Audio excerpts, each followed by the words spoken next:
ولا يعصي نعماءه العابدون ولا يؤدي حقه المجتهدون الذي نشر الرياح برحمته وابتلى بالصخور ميدان أرضه ثم الصلاة والسلام والتحية والإكرام على النبي المكي المدني القرشي الهاشمي المطلبي الرسول المسدد والمصطفى الأمجد اسمه في السماء أحمد وفي الأرض أبي القاسم محمد. اللهم صل على محمد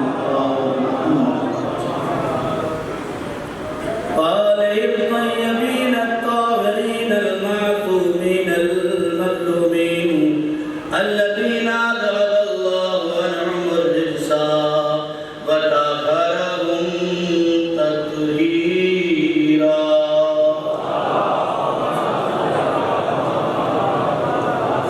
أما بعد فقد قال الله تبارك وتعالى في القرآن المجيد والفرقان الحميد وقوله الحق بسم الله الرحمن الرحيم من عمل صالحا من ذكر أو أنثى وهو مؤمن فلنحيينه حياة طيبة ولنجزينهم أجرهم بأحسن ما كانوا يعملون. صلوات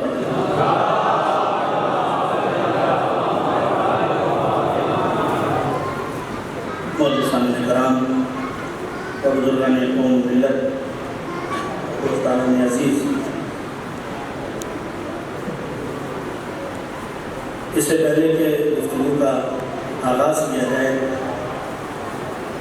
گزارش ہے کہ پہلے ہی آپ تھوڑا تھوڑا سمجھ لیں تاکہ بعد میں آنے والوں کے لیے کوئی زحمت قرار نہ پائے۔ دنیا کا کوئی بھی جلسہ ہو، دنیا کے بڑے سے بڑے پروگرام ہوں،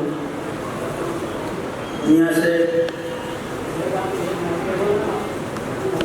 کوئی بھی فنکشن ہوتا ہے تو قانون یہ ہوتا ہے کہ آڈینس کو دور کیا جاتا ہے اور بولنے والا الگ، لیکن یہ فرش اعضا ہے، یہ عزائے حسین ہے، یہ عزاداری سید الشہداء ہے کہ جہاں کہا جاتا ہے کہ اور قریب اذنو منی، اور قریب آ جاؤ۔ کیوں؟ کیا فرق ہے وہاں اور یہاں میں؟ وہاں اور یہاں میں فرق یہ ہے کہ وہاں بولنے والا اپنی حکومت کا سکہ جموانے کے لیے ان کے سروں پہ مسلط ہونا چاہیے، لیکن یہاں آنے والا سننے والے کے دلوں میں اپنی زبان کے ذریعے سے اور اہل بیت کے پیغامات کے ذریعے سے دلوں کو منور کرنا چاہیے۔ چراغ سے چراغ جتنا قریب ہوتا جائے گا روشنی اتنی بڑھتی چلی جائے گی۔ صلوات پڑھ دیں محمد۔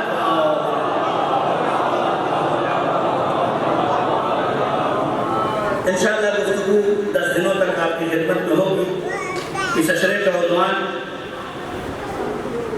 حقیق نے جو معین کیا ہے وہ ہے محبت اہل بیت اور پاکیزہ زندگی۔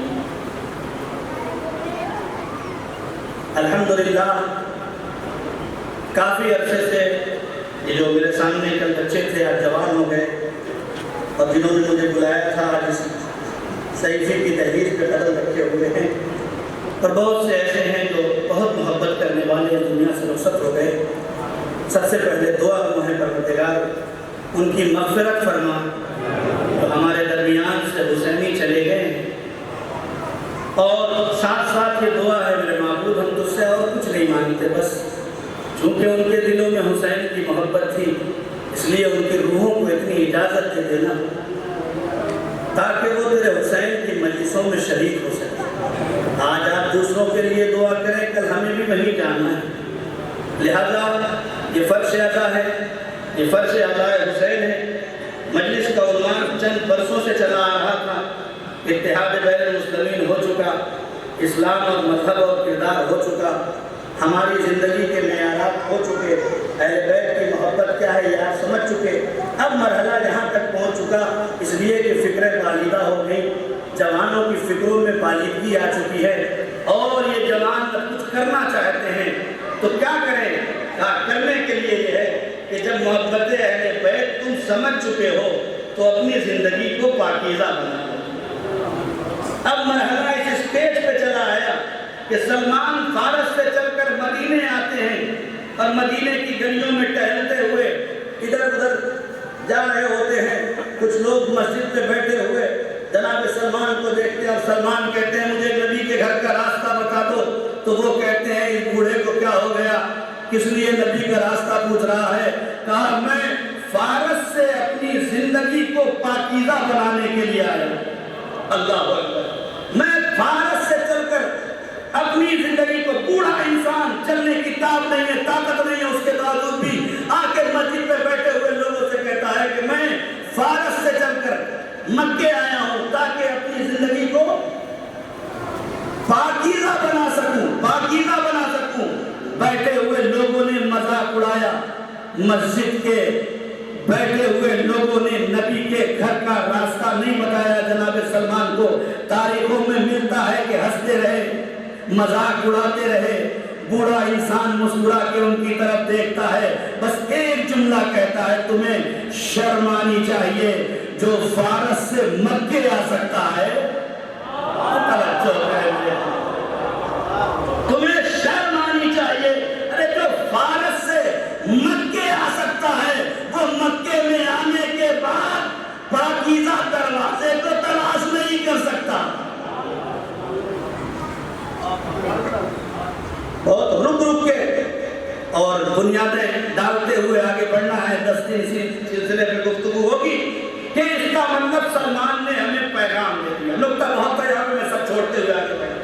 سلمان نے ہماری زندگی میں ایک پیغام دے دیا کہ دیکھو اہل بیت کے دروازے سے اپنی زندگی کو پاکیزہ بنانے کے لیے عمر کی قید نہیں ہے۔ اللہ اکبر، اپنی زندگی کو پاک و پاکیزہ بنانے کے لیے عمر کی قید نہیں ہے۔ چاہے جائے کہ وہ خوش نصیب ہو جائے کہ بچپنے میں علی کا ہاتھ میسر ہو جائے، چاہے جائے کہ علی کا ہاتھ میسر ہو جائے۔ کیا ہوتا ہے جب ان کے دروازے سے پاکیزگی ملتی؟ بس یہ ایک معیار ہے، ایک پوری مجلس کی میں یہیں سے گریز کرتا ہوں، تو میں یہیں سے میں آگے بڑھا دیتا ہوں پاکیزہ زندگی اور جناب سلمان اور ایک مجلس میری ختم ہو جاتی۔ لیکن میں جو نوجوان بیٹھے ہیں، خدا کی قسم میرا اللہ جانتا اور ممبر ہے جہاں سے کہہ رہا ہوں، ہندوستان میں بڑے بڑے اشرے آتے ہیں میرے پاس، صرف آپ کی طرف سے محبت نہیں ہے کہ آپ مجھے بلاتے ہیں، جتنی آپ مجھ سے محبت کرتے ہیں اتنی ہی میں ان جوانوں سے اور بزرگوں سے محبت کرتا ہوں۔ لہٰذا میں کوئی بات ممبر سے یہ نہیں کہنا چاہتا ہوں یا کہتا ہوں کہ جس سے میرے جوان بھائی کا دل ٹوٹے، میں صرف وہی کہتا ہوں جو اہل بیت تم سے طلب کرتا ہے۔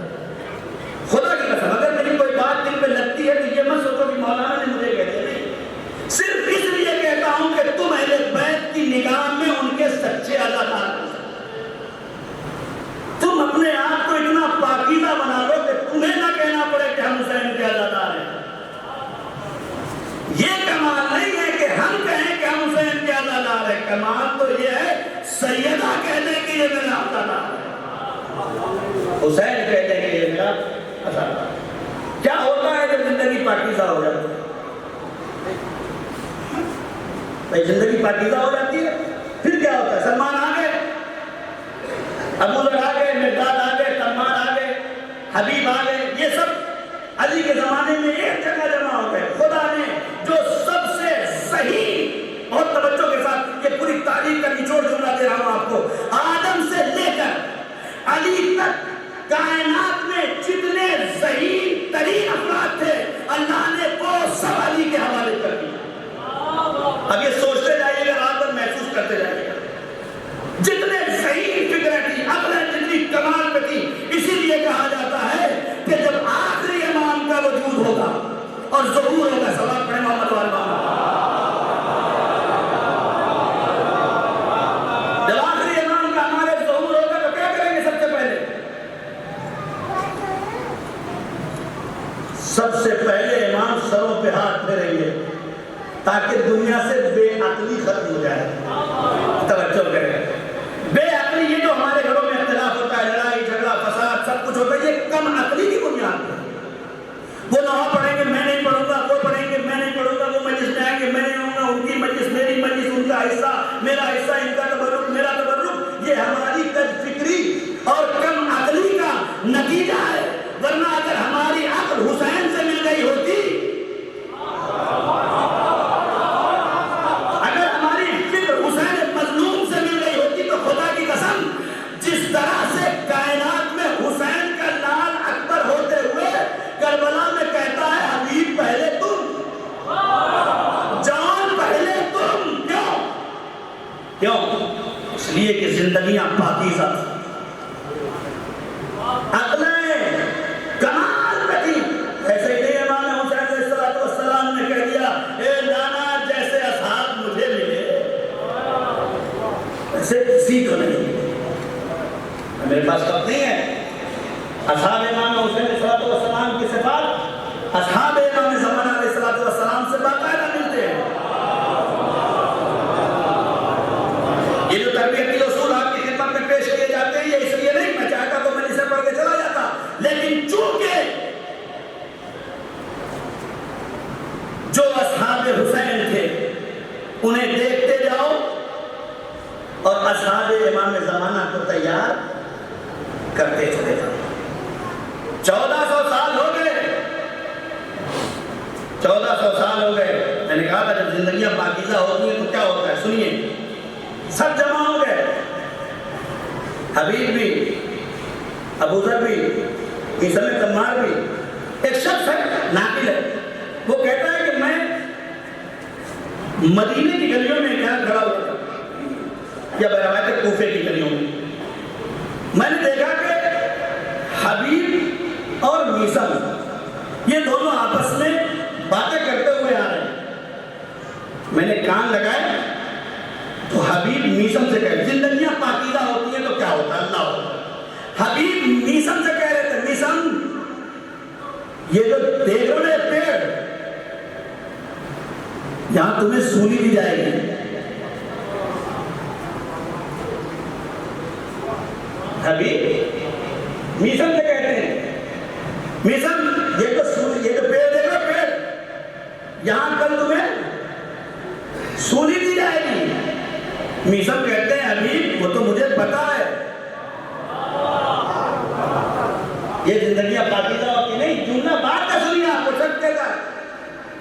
میثم کہتے ہیں مجھے پتا ہے عشق علی میں سولی کیا چیز ہے. میثم نے اس پیڑ پہ پانی ڈالے. کائنات میں واحد انسان ہے جسے پتا ہے کہ یہاں زبان کٹے گی. پیڑ میں پانی، یہی وجہ ہے کہ جب میثم فضائل علی بیان کرنے لگے، جیسے ہی ظالم نے کہا کہ اس کے ہاتھ پاؤں باندھ دو، کیلیں ٹھوک دو، لیکن اس کی زبان مت کاٹنا. کہا کیوں؟ کہا اس لیے کہ اس کے امام نے کہا ہے کہ زبان کاٹی جائے گی. اس کے ہاتھوں میں کیلیں ٹھوکو، پاؤں میں کیل ٹھوکو، لیکن زبان نہیں کاٹی جائے گی. میثم مسکرا کے دیکھ رہے تھے، مردود تیری کیا بساط ہے کہ تو علی کی زبان کو کاٹ سکے؟ تیرے اندر کی جرأت کہاں ہے؟ میثم فضائل علی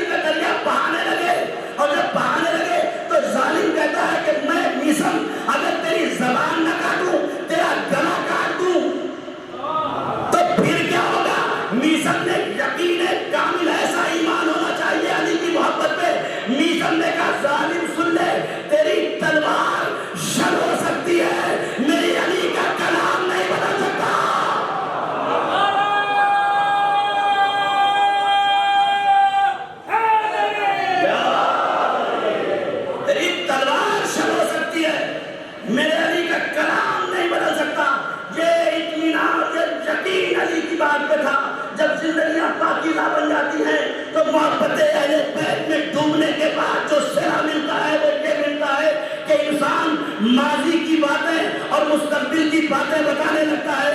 حبیب کہتے میثم یہ جگہ دیکھ لو, یہاں تمہیں سنی کی جائے گی.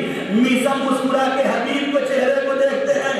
اے حبیب تم نے میرے بارے میں تو بتا دیا, اپنے بارے میں بھی سنتے جاؤ.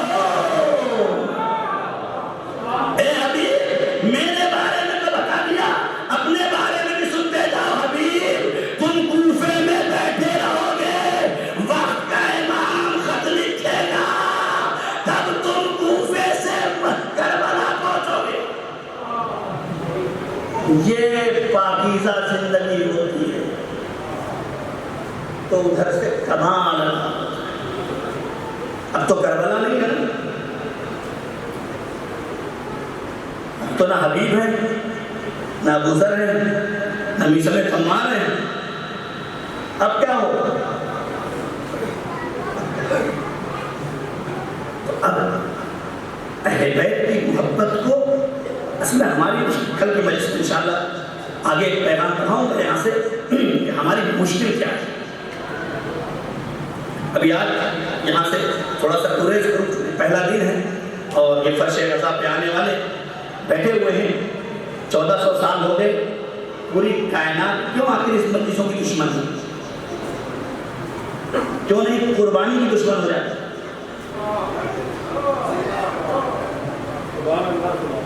پوری زندگی آپ دیکھیں, جیسے ہی محرم آتا ہے پمفلیٹ چھپنا شروع ہو جاتے ہیں, فتاوے آنا شروع ہو جاتے ہیں.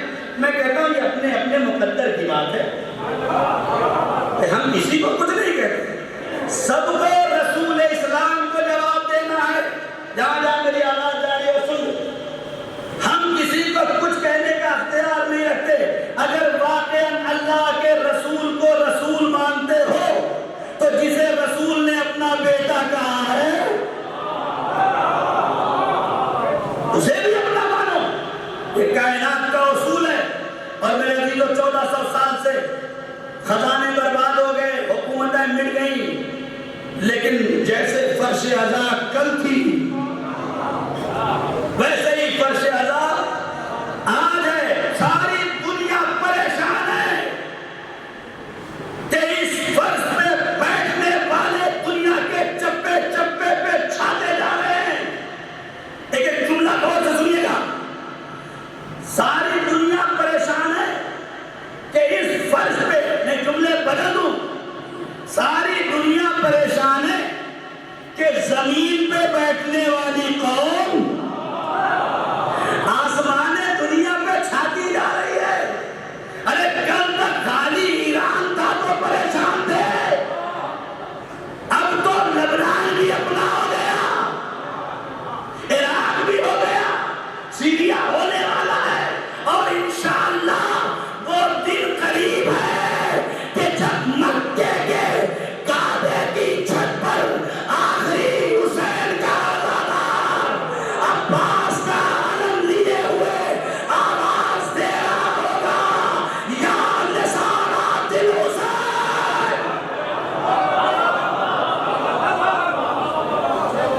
وہ دن قریب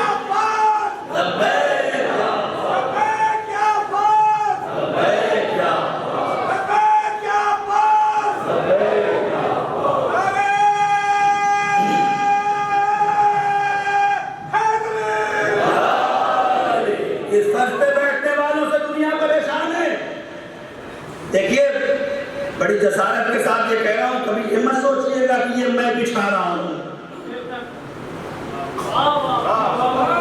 کبھی مت سوچئے گا کہ یہ ہم بچھا رہے ہیں. اس کا شکریہ ادا کریے کہ آپ کو بچھانے کی توفیق مل گئی. خدا کی قسم محسوس کریے گا ان جملوں کو. یہ حس کرنے کی چیزیں یہ کتابوں میں نہیں ملیں گے. فکر یہ محبت کے ابھرتے ہوئے جملے ہیں جو قلب میں سیرت حسین سے ٹوٹ کے نکلتے ہیں آپ کے لیے. کبھی یہ مت سوچئے گا کہ میں نے بچھایا ہے, اور کبھی جوانوں یہ بھی مت سوچنا کہ میں نے بچایا ہے. ہاں یہ بھی جذبہ نہ آئے کہ میرے ہم 10 لوگ تھے تو ہم نے بچا لیا, ہم نے کر لیا. غلط ہے. نہ آپ بچھانے والے ہیں, نہ آپ بچانے والے ہیں. بچھانے والے بھی کوئی اور ہیں, بچانے والے بھی کوئی اور بچانے والی کا نام علی کی بڑی بیٹی عباس کی بہن سید سجاد کی پھوپھی حضرت زینب سلام اللہ علیہا ہے، اور بچانے والے کا نام حسین کا آخری بیٹا۔ تو پردہ غیب میں ہے وہ بچا رہا ہے، نہ ہم بچھا رہے ہیں نہ ہم بچا رہے ہیں، ہم صرف فرش پہ بیٹھ رہے ہیں، ہم صرف فرش پہ بیٹھ رہے ہیں، اور یہ بھی سب کو نصیب نہیں ہے، یہ بھی سب کو نصیب نہیں ہے۔ اس کے لیے طہارت کی شرط ہے، اسی لیے میں ہر سال کہتا ہوں، اس سال بھی کہہ رہا ہوں، گھر سے چلتے وقت مجلسوں کے لیے نکلتے وقت پہلے اپنے آپ کو باوضو کریں، باوضو کریں۔ آپ آج کر کے گھر سے نکلیں گے، کل یہی سیرت آپ کا بچہ گھر میں پیدا کرے گا۔ شروع کریں یہ چیزیں اب آپ کو امام کی نصرت کرنا ہے، جب تک آپ ظاہری پاکیزگی لے کے آئیں گے نہیں، کیوں آئے وضو کر کے، کیوں زندگی پاکیزہ کریں اپنی، تاکہ دنیا پہ چھا جائے۔ بہت مثالیں ہیں، میں علماء کی مثال نہیں دیتا، اب آج کل علماء سے بھی لوگوں کو ڈرایا جا رہا ہے کہ علماء قریب مت جاؤ، ابھی انشاءاللہ کبھی وقت آئے گا بتاؤں گا، تقلید مت کرو، یہ مت کرو اور وہ مت کرو۔ اللہ جانے کم سے کم یہ مرکز حسین تو ایسا ہے کہ جہاں کم سے کم سب جمع ہو جاتے ہیں اپنی، کوئی کسی بھی لائن پہ جا رہا ہو لیکن یہاں آنے کے لیے بے چین رہتا ہے، کیوں؟ اس لیے کہ طہارت ہے تینت۔ بس باتیں جلدی جلدی آگے بڑھ جاؤں، میں بہت مثال نہیں دیتا، ایک نام دیتا ہوں اسی فرش پہ بیٹھنے والے انسان کا، ایک نام، بس بہت مثالیں ہیں، ایک نام کیسے چھا جاتا ہے انسان دنیا پہ؟ قاسم سلیمانی۔ دھیرے سے پڑھا نا میں نے، اس لیے آپ مجھے سن لے۔ قاسم سلیمانی، مولانا نہیں، آیت اللہ نہیں، مجتہد نہیں، امامہ قضا نہیں، ہے نا، لیکن چونکہ محبت اہل بیت میں ڈوب کے اپنی زندگی کو ایسا پاکیزہ بنا لیا کہ اب جب اپنے عہدے اور منصب پہ آیا تو مظلوموں کو مارا نہیں، مظلوموں کو مارا نہیں۔ جب یہ تو پتہ ہی نہیں چلتا ہندوستان کو کہ قاسم سلیمانی نے ہندوستانیوں کی عزت و آبرو کیسے بچائی تھی، یہ تو جب قاسم سلیمانی کی شہادت ہو گئی اور شہادت ہونے کے بعد دنیا نے بتانا شروع کیا۔ ارے میرے عزیزوں، بات نہیں پہنچ رہی، مجھے نہیں لگا، اہل بیت کی محبت میں ڈوب کر کام کرنے والے یہ ظاہر نہیں کرتے میں نے یہ کیا، کہیں نہیں ملے گا میں نے یہ کیا، نہیں۔ ارے قاسم سلیمانی کی زندگی میں تو یہ بھی نہیں پتا چلا تھا کہ انہوں نے ایران کے لیے کیا کیا۔ جب شہید ہو گئے تو پاسداران نے کہا ہمیں بنانے والا قاسم سلیمانی، عراقی جوانوں نے کہا ہمیں بنانے والے قاسم سلیمانی، ہندوستان کی 40 نقشوں نے کہا ہماری عزت و آبرو بچانے والا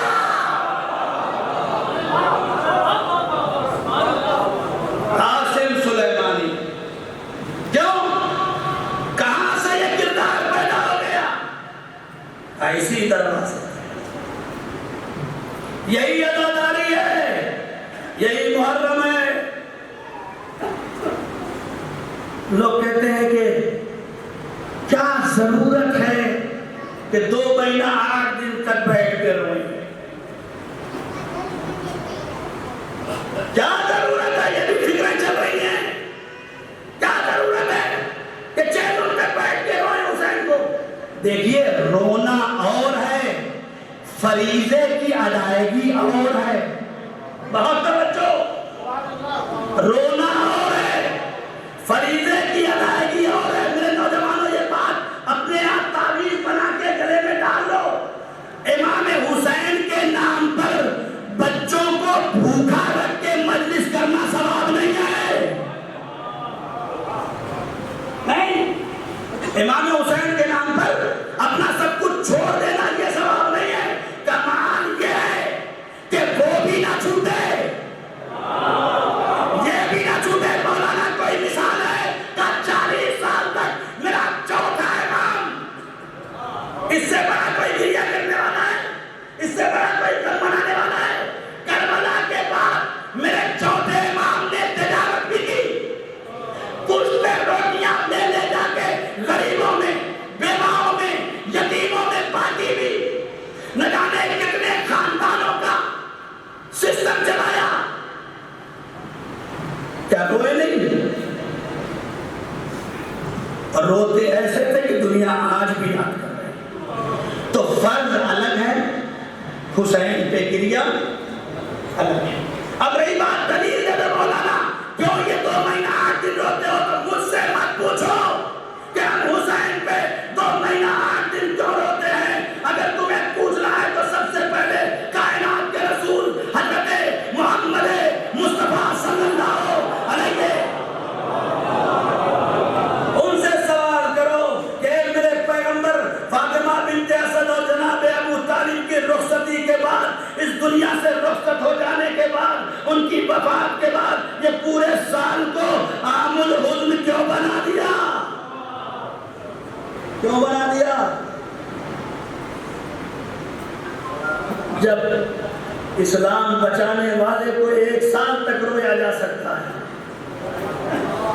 جب اسلام لانے والے کے لیے، پھیلانے والے کے لیے 1 سال رویا جا سکتا ہے، تو اسلام بچانے والے کے لیے 2 مہینہ 8 دن کیوں؟ روئیں، خوب روئیں، لیکن فرض شناس بن کرو. یہ بہت اہم ہے میرے نوجوانوں، میرے دوستوں. تو یہ وزن جو ہے یہاں آ کے بیٹھتے ہیں آپ. اب ایک سوال اور لوگ کرتے ہیں، وہ بھی بتا دوں تاکہ حیدر بھائی، خورشید بھائی اور باقر بھائی اور اقبال بھائی، یہ سب جو بزرگان ہمارے ہیں، سب جو ان کی محنتیں ہیں، ان پہ سوال ہوتا ہے کہ ارے جناب اتنا بڑا کھانا بنانے کی کیا ضرورت؟ یہ بھی ذہنوں میں ہے. ہاں، اور کچھ لوگ جو ہے نا وہ ڈبل فیس ہے. اس سے بہت بچیے، اور اس سے بچنے کی بڑی تاکید کی ہے ایمان. یہ یاد رکھیں، مولانا عماد صاحب بہت اچھی مجلس پڑھی آپ نے، ختم ہوتا کہ ایسی مجلس پہلی بار زندگی میں. اور جیسے ہی چوکلے پہنچے 4 لوگ ادھر کے ملے، جی پڑھائی کیا 1 گھنٹہ لے لیا سر، کچھ نہیں پڑھا. خدا کی قسم روایت ہے مقالہ النار، جو انسان 2 روئی زندگی گزارتا ہے اس کو اللہ عہدے منہ جہنم میں ڈال دے گا. عہدے منہ جہنم میں ڈال دے گا. اور اگر مولانا مار کے خلاف کیا ہے تو یہ روایت ہے. اللہ اکبر، نہیں جملے سن لے. یہ اگر مولانا مار کے خلاف ایک خاطی انسان، ایک طالب علم، ایک حسین کا ذاکر چھوٹا سا انسان اس کے خلاف کیا ہے تو رسول کی حدیث ہے کہ جو شخص کسی مومن کی بے عزتی کرنے کے لیے 2 رایا سسٹم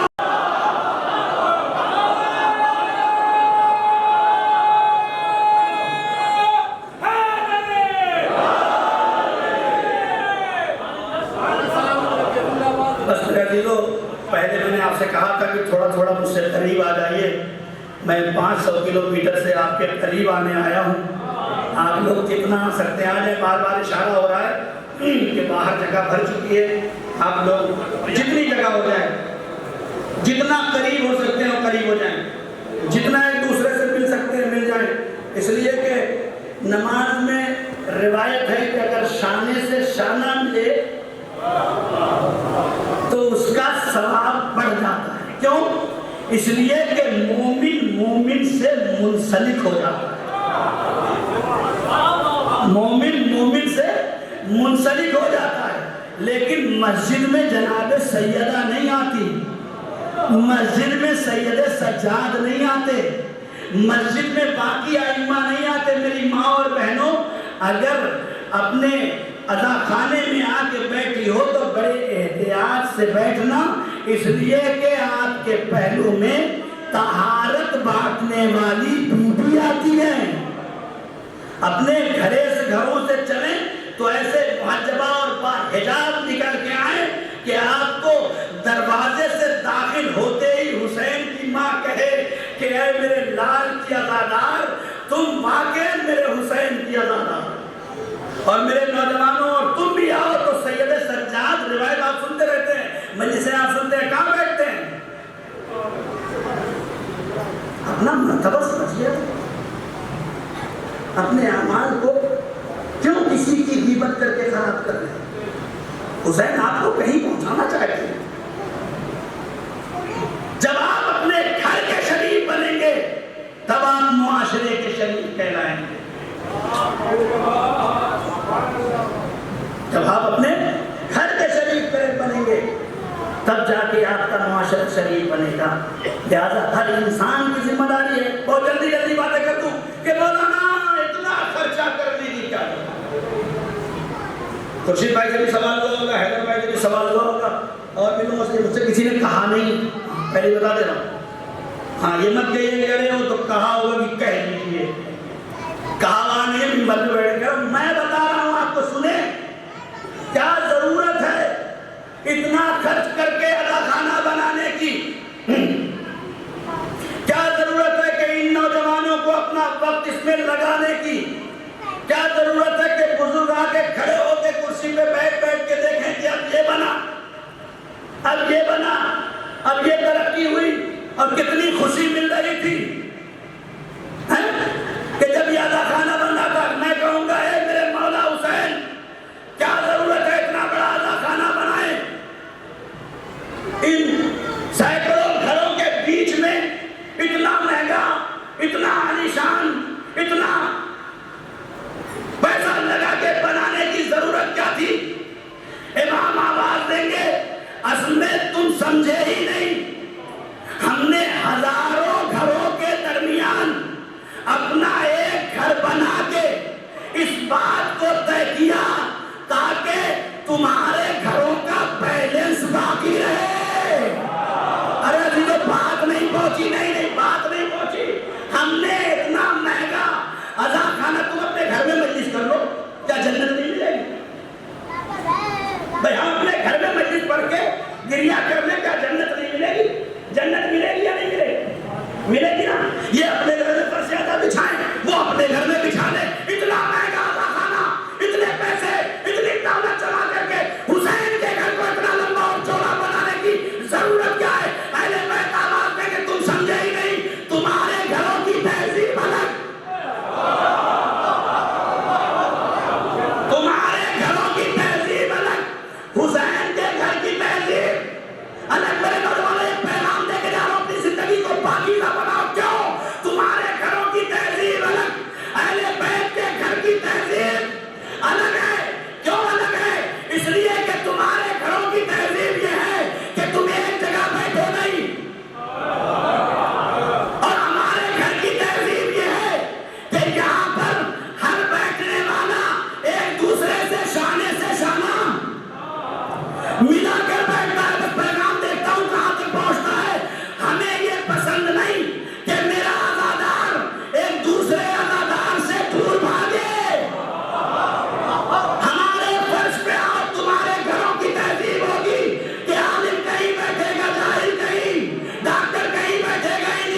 زندہ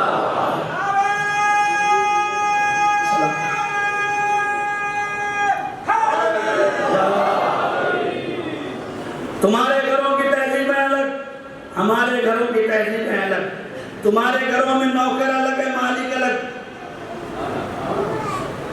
ہمارے گھر کی تہذیب الگ ہے، اور یہ تہذیب بس دو ہی جگہ نظر آئی ہے۔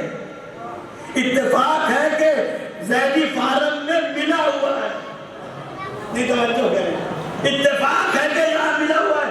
یہ تہذیب صرف دو ہی جگہ نظر آتی ہے، یا اللہ کے گھر میں نظر آتی ہے، یا حسین کی مجلس میں نظر آتی ہے۔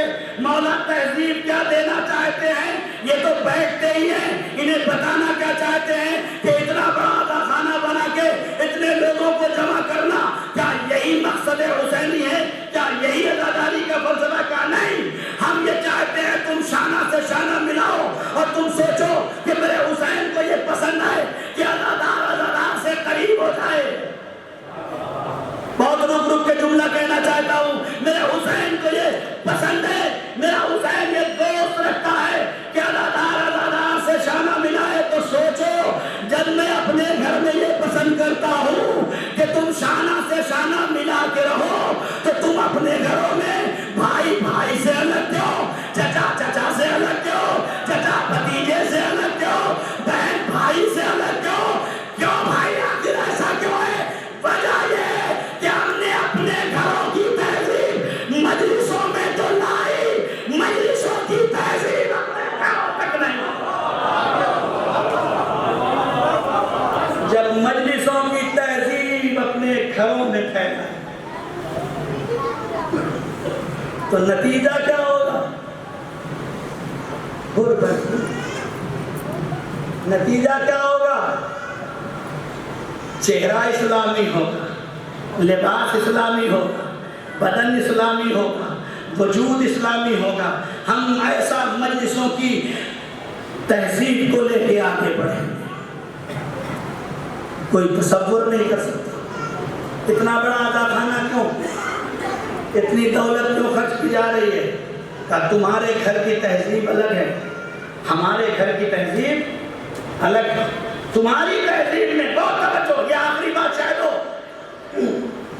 اور نتیجہ تمہارے گھروں کی تہذیب سب سے بڑا نقصان جو اس تہذیب کو پہنچاتی ہے۔ ہوشیار رہو، اپنی تہذیبوں کو بدلو، ہمارے یہاں آ کے تہذیب سیکھو، تاکہ تمہارے گھروں کا بیلنس بنا رہے۔ تمہارے گھروں کی تہذیبیں بہت ساری الٹی سیدھی ہیں، لیکن جو سب سے زیادہ نقصان پہنچاتی ہے وہ ہے انا، وہ ہے غرور، وہ ہے انا، وہ ہے غرور۔ اپنے گھروں سے مجلسوں کے لیے نکلتے ہو نا، نکلتے نہیں، ہم سبھی آگئے بہجت سب سے بڑی عارف ایران کی، ان سے ایک شخص نے کہا کہ میں مجلس حسین میں جا رہا ہوں، عزاداری میں جا رہا ہوں۔ انہوں نے کہا رکو ادھر آؤ، میرے قریب آؤ، قریب بلایا، سر پہ ہاتھ رکھا، آواز دی، جب گھر سے حسین کی مجلس کے لیے نکلا کرو تو یہ مت بولا کرو کہ میں حسین کی مجلس میں جا رہا ہوں، بلکہ کہا کرو کہ میں کربلا جا رہا ہوں۔ اس جملے کو اپنے وجود میں اتاریں، کہا کرو کہ میں کربلا جا رہا ہوں، اس لیے کہ کربلا آنے والا حسین کا ہر سپاہی اپنے گھر کی کھوٹی پہ اپنی انا کو اتار کے چلا۔ تمہارے یہاں سب سے نقصان پہنچانے والی ہماری عزاداری تو تمہاری انا ہے۔ ہم نے تمہارے لیے اتنے بڑے بڑے کارنامے کر دیے، تم نے ہماری مجلسوں کے لیے اپنی انا کو نہیں چھوڑا، تم نے انجمنوں کو الگ کر دیا، تم نے مجلسوں کو بانٹ دیا، تم نے گھروں کو تقسیم کر دیا، تم نے بھائیوں میں جدائی ڈال دی، تم نے بیٹوں کو جدا کر دیا، تم نے بیویوں کو طلاقوں کو آمادہ کر دیا۔ کیوں؟ اس لیے کہ تم ہماری تہذیب بھول گئے۔ تمہارے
ویسے ہی امیر کے آنسو،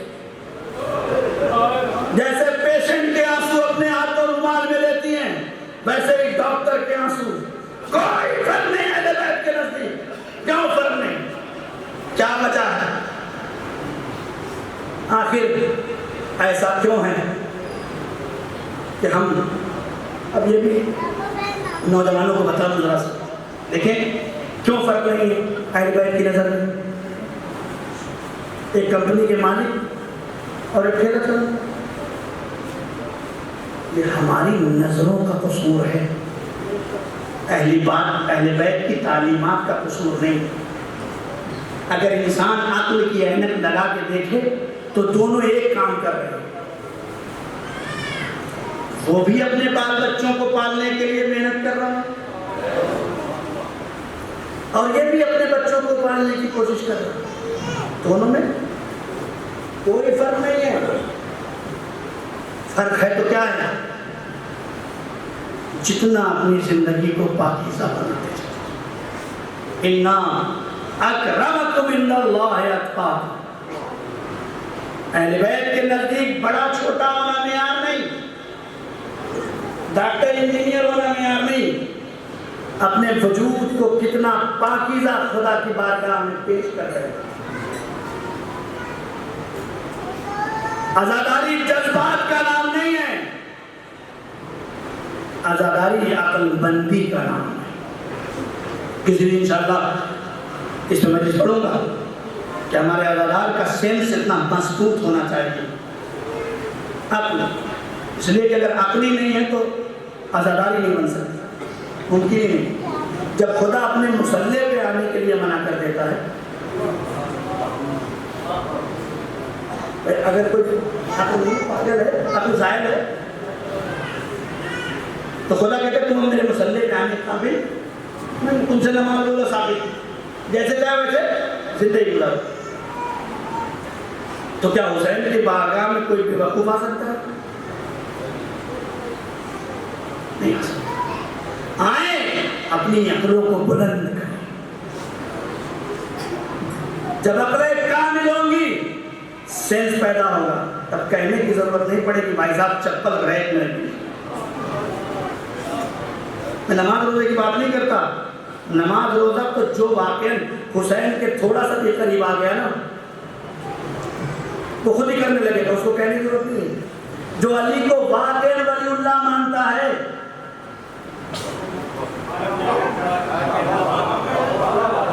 خالی علی کے لیے لڑتا نہیں ہے، علی کے نام پہ نعرہ لگانا اور ہے۔ یہ بڑا آسان ہے، اس کو کچھ کرنے نہیں، ہاتھ میں یاد ہی کر لینا، اس میں کچھ نہیں، کہو اس کا ثواب ملے گا، ہو سکتا ہے یہی علی علی کہتے کہتے پہنچا دے وہاں۔ میں اس کا مخالف نہیں ہوں، ہر عزادار حسین کا عزادار ہے، لیکن صرف نعرہ لگانے سے یہ علی کام نہیں آئے گا۔ اگر واقعاً علی کی محبت انسان کے دل میں اتر گئی اور وہ اپنے زبان سے یا علی کہتا ہے اور وہ واقعاً حسین اور علی کی محبت اپنے دل میں رکھتا ہے اور علی ولی اللہ کہتا ہے اور اس کو اپنے پاک نسب ہونے کی علامت سمجھتا ہے، تو اس کو یہ بھی سوچنا چاہیے کہ جس علی کے لیے مر رہے ہو، جس علی کا نعرہ لگا رہے ہو، اس کا تو کمال ہی ہے کہ وہ اگر پیدا ہوتا ہے تو کعبے میں نہیں دوسرا جملہ سن لو، بات کر دوں، اس علی کا کمال یہ ہے۔ ہم کہتے ہیں نوجوان آج کے نسلوں کو یہ سمجھایا جا رہا ہے بس علی کی محبت میں ڈوب جاؤ، سلمان سے زیادہ ڈوب جاؤ گے، سلمان سے زیادہ ڈوبو گے، جس کے لیے نبی فرماتے ہیں ابو ذر اگر جان جائے کہ سلمان کے دل میں علی کیا ہے تو قتل کر دیں۔ اتنا ڈوب سکتے ہو، ابو ذر سے زیادہ ڈوب سکتے ہو، مقداد سے زیادہ علی کو مان سکتے ہیں؟ نہیں نا، کہ مان سکتے ہیں۔ سلمان نے نماز پڑھی یا نہیں پڑھی؟ بولتے رہیے، ابو ذر نے پڑھی یا نہیں پڑھی؟ میری ماں اور بہنوں سنو، جناب سیدہ کی تحریر پر میمونہ آ کے فضا بن گئی،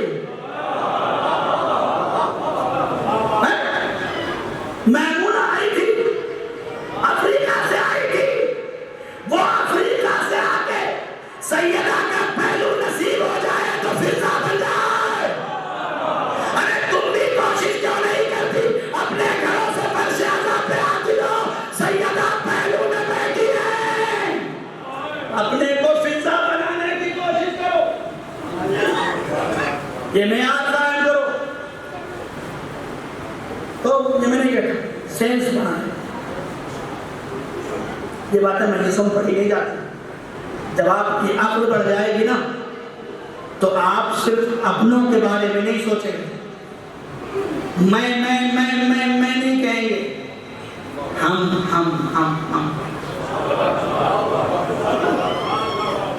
اور ہمارا دین یہی سکھاتا ہے ورنہ نمازیں گھر میں پڑھ لو, باہر جانے کی کیا ضرورت, مسجد میں آنے کی کیا ضرورت. یہ میں ہٹا کے ہم بن جاؤ. 5 کلومیٹر جاؤ جمعہ پڑھنے, ہم تو لڑیں گے بھائی, جمعہ ہی صحیح نہیں ہے. ختم بات, معاملہ ہی ختم ہے. اسلام نے جمعہ اور پنجگانہ, عید اور حج لڑنے کے لیے نہیں بنایا تھا. یہ بنایا تھا اس لیے تاکہ میں سے ہم ہو جائیں. دین اور ہماری تہذیب میں یہی فرق ہے کہ جس چیز کو دین نے ہم بنانے کے لیے دیا تھا ہم نے اسے اپنی انا سے چور چور کر دیا. ہم نے میں بات کیا. ہماری مجلس, ہمارا تبرک, ہمارا جمعہ, ہماری مسجد, ہمارا خانہ, ہمارا مولانا, کچھ نہیں ہے. خدا کی قسم کچھ بھی نہیں ہے. سب بیکار ہے, بالکل بیکار ہے. جو شخص بھی میں کرتا ہے, نبی فرماتے ہیں کہ اس کا اعمال حق کر دیا جاتا ہے. لیکن کسی دنوں میں وہ حدیث پڑھوں گا نہیں کی, اعمال حق کر دیے جاتے ہیں. یاد رکھیں کہ میں چھوڑیں, ہم کا تصور ہوگا. جب ہم کا تصور ہوگا تو پڑوسی بھوکا نہیں رہے گا, مریض بغیر دوا کے نہیں رہے گا, بیوہ کے بچے یتیم نہیں سمجھیں گے. اپنے آپ میں ہم پیدا, میں کو ہٹائیں, انا کے تصور کو چور چور کرے, اس کے بعد میں جسے حسین میں آ کے بیٹھے اور اپنی زندگی کو طاقت کی ضرورت ہے. دیکھیں کیا وجہ ہے یہ کھینچے ہوئے چلے آ رہے ہیں. پہلی مجلس اور خانہ بنا,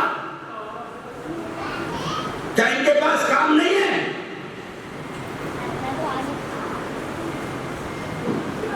کوئی اپنی جگہ چھوڑ کے آیا, کوئی آپ سنڈے ہے نا, لیکن پھر بھی کام ہے. ہر روز اتنا کام نہیں ہوتا جتنا سنڈے کو ہوتا ہے.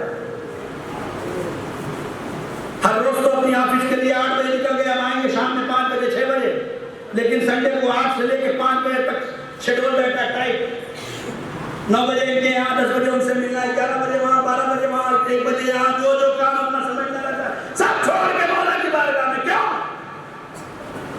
کیوں کبھی سوچا کیوں پیچھے چلے آتے ہیں؟ کوئی بلاتا ہے؟ شادی میں اگر کارڈ نہیں دیا جائے تو سگا بھائی بھی یہ کہہ دیتا ہے مجھے پوچھنا ہی نہیں چاہوں کیسے. کہتا ہے نہیں, کہتے تبرک کے لیے آتے ہیں. بھول جائیے آپ کے تبرک کے لیے کوئی یہاں نہیں آتا. 2 چیزیں ہیں جو یہاں آتے ہیں. ایک اپنے حسین سے حقیقی محبت اور ایک ہے ماؤں کی طہارت. جناب ابراہیم نے کعبہ بنایا, کعبہ بنانے کے بعد بات ختم ہو رہی ہے. آپ کیوں آتے ہیں؟ آپ کے دلوں میں کیوں تمنا ہے کرنا؟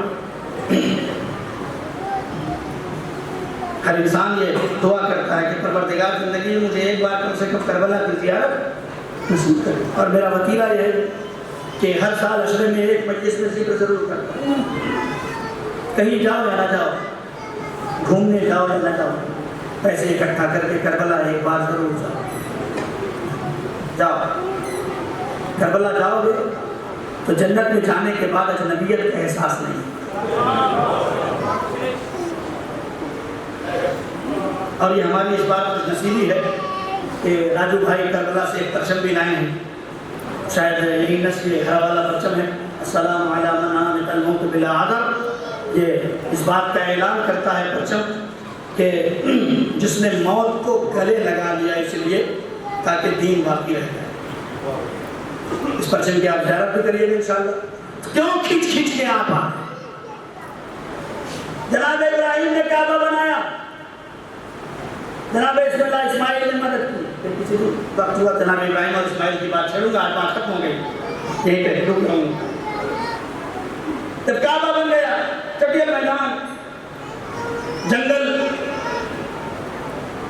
واقعات کا سنا ہوا ہے کہ جگہ ایسی تھی کہ پانی میسر نہیں ہوا، حاجرہ کبھی اس پہاڑ سے اس پہاڑ اور اس پہاڑ سے اس پہاڑ، پانی میسر نہیں ہو رہا ہے، ماں دوڑ رہی ہے معصوم کی پیاس کے لیے، لیکن پانی نہیں۔ جناب ابراہیم نے اس جگہ پہ خانہ کعبہ بنایا، اور خانہ کعبہ بنانے کے بعد جب بن گیا تو اللہ کی طرف رک گیا، میرے اللہ میں نے بنا تو دیا ہے میرے اللہ، لیکن اے میرے اللہ یہاں آئے گا کون؟ اس جنگل میں کون آئے گا؟ جو لوگ حج پہ گئے ہیں وہ اپنے آپ کو شکر کے مقام میں رکھیں، خاص طور سے بھی انجم بھائی اور خورشید بھائی اور باقی جو بھی حاجی ہیں، الحمدللہ اللہ سب کے حج کو قبول فرمائیں، اور ہم سب کو بھی توفیق دے کہ کم سے کم حسین کے صدقے میں ایک بار اللہ کا گھر کھانا نصیب ہو جائے۔ غور کریں آپ، جناب ابراہیم نے اس زمانے میں، آج دیکھنے کے بعد وہ کہتا ہے کہ یہ وہی کعبہ ہے۔ ابراہیم نے بنا لیا چٹیل میدان، کوئی نہیں ہے اللہ اس میدان میں آئے گا کوئی، جنگل میں کون قدم رکھے گا؟ اللہ نے کہا ابراہیم تم سے اس سے مطلب نہیں، تم بس ایک صدا بلند کرو، ارسل، اے میرے اللہ ارسل بلند کروں گا تو اس سے کیا ہوگا؟ کہا تم صدا بلند کر دو، تمہاری صدا ہواؤں کے دوش پہ تیرتے تیرتے سلبوں اور نسلوں میں جائے گی، اللہ اکبر، سلبوں اور نسلوں میں جائے گی، جو جو روح تمہاری عزم کی صدا پر لبیک کہہ دے گی وہ یا حج پہ جائے گی یا حج پہ جانے کی تمنا رکھے گی۔ بہت توجہ میرے عزیزو، بات یہی آ گئی اور ختم ہونے والی ہے۔ کائنات کی ہوا کے دوش میں دو استغاثے بلند ہوئے، دو صدائیں بلند ہوئی، ایک عزم کی اور ایک کربلا معلیٰ میں حلمل کی، اللہ اکبر، وہ بھی ایک معصوم نے بلند کی، یہ بھی ایک معصوم نے بلند کی، وہ بھی ایک امام نے بلند کی، یہ بھی ایک امام نے بلند کی، وہ بھی حلمل کی صدا، عزم کی صدا تھی، یہ حلمل کی صدا ہے، وہاں بھی لبیک کہا جاتا ہے، لیکن آپ بلند ہو کے سنیے گا، وہاں بھی لبیک اللہم لبیک کہا جاتا ہے، یہاں بھی میوسوں نے آ کے لبیک یا حسین، لیکن سب مل کے ایک ساتھ کہیں لبیک یا حسین، لبیک یا حسین، لبیک یا حسین، خدا بندے عالم ہماری آوازوں کو کربلا معلیٰ تک پہنچائے، ہماری روحوں کو کربلا تک پہنچائے، ہمارے جسموں کو کربلا تک پہنچائے۔ ایک میرے خلیل پیغمبر عزم کو پکارو، جو جو روحیں تمہارے اس عزم کی آواز کو سن کر لبیک کی صدا بلند کریں گی، وہ یا حج پہ جائیں گی یا حج پہ جانے کی تمنا رکھیں گی۔ حسین نے کربلا میں لفظ حلمل سے صدا بلند کی، اللہ نے کہا تو یاد رکھو جو جو حسین کے حلمل کی صدا پہ لبیک کہے گا یا وہ کربلا جائے گا یا جانے کی تمنا رکھے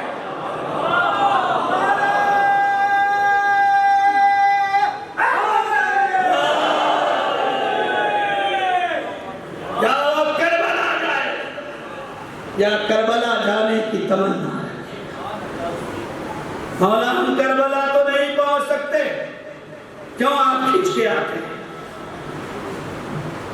یہ وہی صدائے حلمل ناصر ینصرنا ہے، جن جن روحوں نے لبیک کہا ہے وہ اپنے گھر کا کرم سے کرم بستر چھوڑ کر زمین پہ بیٹھنا پسند کرتے ہیں۔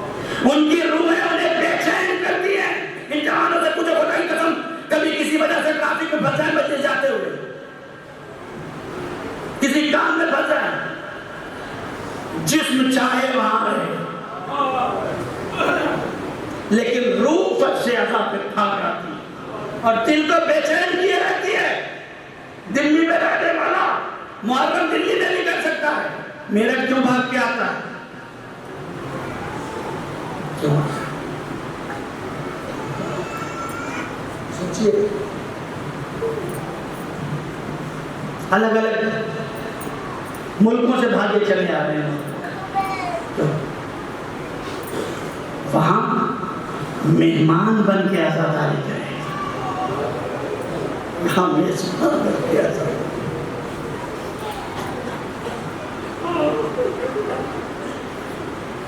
ذاکر حسین کی عزت کیا ہے, خدا کی قسم کیسا بھی ہو مجھے اس سے بحث ہے, اس کے عمل اس کے ساتھ کم سے کم وہ اپنے گھر کی مہمانی چھوڑ کے آپ کے لیے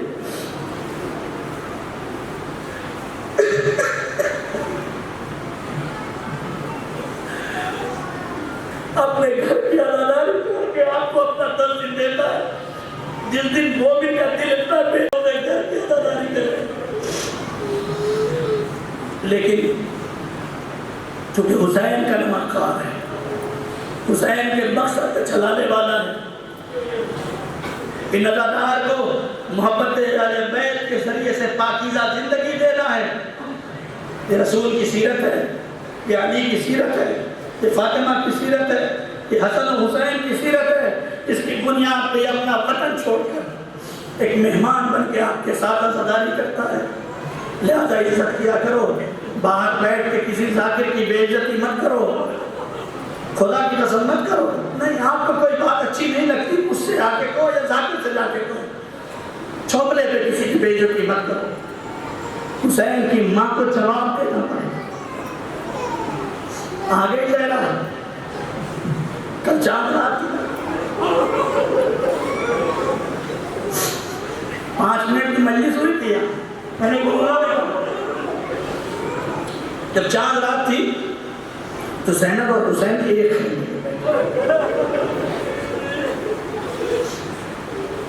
قاسم اور فروا ایک,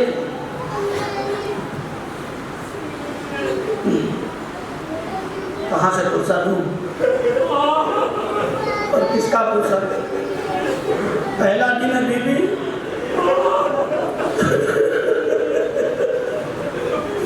کہ آپ کے لال کے عزادار جمع ہوئے بی بی. روایتوں میں لکھا ہے, مختار نامے کے حاشیہ پہ میں نے یہ پڑھا ہے کہ جیسے ہی عزادار فرش عزا بچھا دیتے ہیں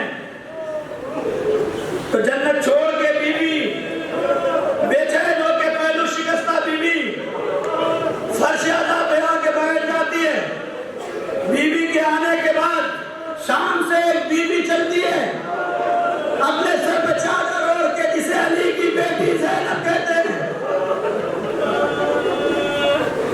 اپنا مزار چھوڑ کے قید خانے کے قریب پہنچتی ہے, اور قریب پہنچنے کے بعد 4 برس کی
میں نے روایت پڑھی، میرے رونگٹے کھڑے